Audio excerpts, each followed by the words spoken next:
Sub division कोट गुलाम मोहम्मद जे जमड़ाऊ canal में निकरंदड़ एकी water कोर्सन ते मुश्तमिल एफओ जोरासर शाख जी खाटी वारो कम हर साल वांगे हिन साल भी आबपाशी मुलाज़िम निगरानी में शुरू कयो वियो आहे। ज़िम्मेदार कंदा आहिनि, दारोगा हूंदा आहिनि, मथां कराईंदा आहिनि।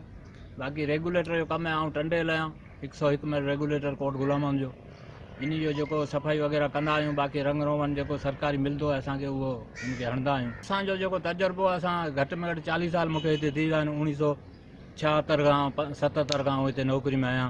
जेको कोडर सां कमु थींदो आहे उहो भलो थींदो आहे। मिशन वारो कमु जेको थींदो आहे उहो त हिकिड़ो जल्दी थींदो आहे। बहरहाल उन में शाख जो जेको आहे सो फैल थींदी आहे। जंहिंमें शाख जे आबादगारनि ऐं हारियनि पारां कोडरनि कुआड़नि समेत शाख में लही शाख जी खाटी ऐं सफ़ाई वारो कमु कयो वियो। हारियनि मूजिबि पाणी ज़रे फसलुनि समेत इंसानी ज़िंदगियुनि जो जियापो आहे, जंहिं लाइ शाख जी खाटी ऐं सफ़ाई वारो कमु करणु पिणु ज़रूरी आहे। खाटी पंहिंजी मदद पाण जे तहत करायूं था।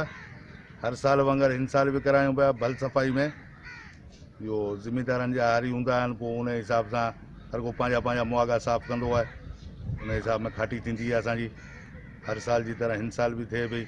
पदकार हूंदा आहिनि, 75 हारी हूंदा आहिनि। असांजी 10 मिल डिगी आहे। 10 मिलनि जी खाटी भल सफ़ाई में कुटरनि दासी कराईंदा आहियूं हर साल।